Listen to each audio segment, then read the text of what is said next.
Hey guys, ഇന്ന് എൻ്റെ ഒരു SSLC back to school shopping വ്ളോഗാണ്. അപ്പോൾ ഇങ്ങനെ കുറച്ച് പേര് കമൻറ്റ് ചെയ്തിട്ടുണ്ടായിരുന്നു ഈ വീഡിയോ ഇടാനായിട്ട്. അതുകൊണ്ടാട്ടോ ഈ വീഡിയോ ഇടുന്നത്. ഫസ്റ്റ് ഞാൻ പറയാം, ഈ വീഡിയോ കുറച്ചൊന്ന് ഷോർട്ടാണ്. കാരണം വേറൊന്നുമല്ല, ഇതൊരു ഹറി ബറി ഷോപ്പിംഗ് ആയിരുന്നു കേട്ടോ. കാരണം ഞാൻ വിചാരിച്ചു സാധാരണ പോലെ June 1 സ്കൂൾ തുറക്കാമെന്ന്. ബട്ട് അങ്ങനെയൊന്നും ആയിരുന്നില്ല ടീച്ചർമാരുടെ പ്ലാൻസ്. അവർ 18th നൈറ്റ് തന്നെ ഇട്ടിട്ടുണ്ടായിരുന്നു. 20th എനിക്ക് ക്ലാസ് തുടങ്ങാമെന്ന്. അപ്പോൾ പിന്നെ 19th മാത്രമേ ഷോപ്പിങ്ങിന് ടൈം ഉണ്ടായിരുന്നുള്ളൂ. അങ്ങനെ പിന്നെ നമ്മൾ പെട്ടെന്ന് തന്നെ ഓടിപ്പിടിച്ച് ഷോപ്പിങ്ങിന് ഇറങ്ങി. നമ്മൾ രാമചന്ദ്രയിലാട്ടോ ഷോപ്പിങ്ങിന് വേണ്ടി വന്നത്. ഫസ്റ്റ് തന്നെ ലഞ്ച് ബോക്സ് നോക്കുക. അപ്പൊ എനിക്ക് അകത്ത് ഒരു തട്ടുള്ള ലഞ്ച് ബോക്സ് ആണ് കേട്ടോ വേണ്ടിയിട്ടുണ്ടായത്. അപ്പൊ അത് നോക്കി കിട്ടി അവസാനം. അങ്ങനെ ഞാൻ എടുത്ത ലഞ്ച് ബോക്സ് ഇതാണ് കേട്ടോ. അപ്പോൾ ഭയങ്കര തിരക്കായിരുന്നു, അതുകൊണ്ട് തന്നെ കുറച്ച് വീഡിയോസ് മാത്രമേ എടുക്കാനായിട്ട് പറ്റിയിട്ടുണ്ടായിരുന്നുള്ളൂ.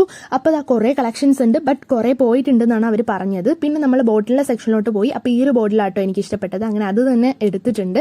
പിന്നെ ഇതിൽ ബില്ല് അടിക്കാനായിട്ട് 1 മണിക്കൂർ അങ്ങനെ പോയിട്ടോ. പിന്നെ അതിനുശേഷം പെട്ടെന്ന് തന്നെ നമ്മൾ മുകളിലത്തെ സെക്ഷനിലോട്ട് പോവാണ്. അവിടെ നമുക്ക് സോക്സ് വാങ്ങിക്കാനുണ്ടായിരുന്നു, പക്ഷേ സോക്സ് കിട്ടിയില്ല കേട്ടോ. കാരണം എനിക്ക് വൈറ്റിൽ ഫുൾ ആയിട്ടുള്ളതായിരുന്നു വേണ്ടത്. പക്ഷേ ഇവിടെ ആംഗിൾ ലെങ്ത് മാത്രമേ ഉണ്ടായുള്ളൂ. അപ്പോൾ അതുകൊണ്ട് എനിക്ക് ഫ്രീ സൈസ് ഇല്ല കേട്ടോ. അങ്ങനെ പിന്നെ ഞാൻ അടുത്ത സെക്ഷനിലോട്ട് പോവാണ്. അവിടെ ഞാൻ തുണിയൊക്കെ വെച്ചിട്ടുണ്ടായി. അപ്പോൾ കുറച്ചൊക്കെ ഇങ്ങനെ നോക്കി, പക്ഷെ ഒന്നും എടുത്തില്ല കേട്ടോ. ജസ്റ്റ് ഇങ്ങനെ നോക്കി നിങ്ങൾക്കും കൂടെ കാണിച്ചു തന്നതേ ഉള്ളൂ. പിന്നെ അതിനുശേഷം ബുക്ക് സെക്ഷനിൽ പോയി. അപ്പോൾ ഇവിടെ ആയിരുന്നു കേട്ടോ ബുക്ക് ഉണ്ടായത്. പക്ഷെ നമ്മൾ ബുക്ക് വാങ്ങിക്കുന്ന വെളിയിലാണ്. അപ്പോൾ അതുകൊണ്ട് അവിടെ നിന്ന് വാങ്ങിച്ചില്ല. അത് ഈ ഒരു കടയിൽ നിന്നാട്ടോ വാങ്ങിക്കുന്നത്.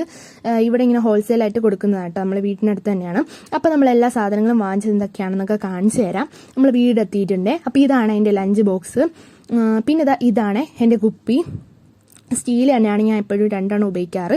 പിന്നെ ഇതാണ് പൗച്ച്. ഞാൻ പൗച്ച് വാങ്ങിക്കണം എന്ന് വിചാരിച്ചല്ല, ബട്ട് ഇത് കണ്ടപ്പോൾ ഒന്ന് കുറച്ച് 3D എഫക്റ്റ് ഉണ്ടല്ലോ, ഇപ്പോഴത്തെ ഒരു ബെഡ്ഷീറ്റ് ഒക്കെ ഉണ്ടല്ലോ, അപ്പോൾ അതിൻ്റെ ഒരു മോഡലാണ്.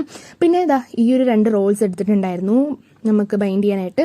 പിന്നെ സൈനോസോഫ്റ്റക്കിൻ്റെ ബ്ലൂ പെന്നാട്ടോ എപ്പോഴും ഞാൻ യൂസ് ചെയ്യാറ്. അപ്പോൾ അത് തന്നെ ഈ പ്രാവശ്യവും വാങ്ങിച്ചിട്ടുണ്ട്. പിന്നെ നമുക്ക് ബുക്കിൻ്റെ ലിസ്റ്റിൽ സ്കൂളിൽ നിന്ന് തന്നതിൽ SS മാപ്പ് ഡ്രോയിങ്ങിന് ഒരു ഡ്രോയിങ് ബുക്ക് വേണമെന്ന് പറഞ്ഞിട്ടുണ്ടായിരുന്നു. അപ്പോൾ ഇതാട്ടോ ഞാൻ എടുത്തത്. പിന്നെ ഇതൊരു ഹോൾസെയിൽ കട ആയതുകൊണ്ട് തന്നെ ഇവിടെ നല്ല വില കുറവാട്ടോ. കാരണം നമ്മൾ രാമചന്ദ്രൻ നോക്കിയപ്പോൾ 50 രൂപയായിരുന്നു കേട്ടോ ഒരു ബുക്കിന്. പക്ഷേ ഇവിടെ 30 രൂപ ആയിട്ടുണ്ടായിരുന്നുള്ളൂ. പിന്നെ മാർക്കർ, സ്റ്റാപ്ലർ, പിന്നെ ഇങ്ങനെ ഒരു കോംപ്ലിമെന്റ് ആയിട്ട് നമുക്ക് comment below. If you are an SSLC student കൂടെ മറക്കണ്ട.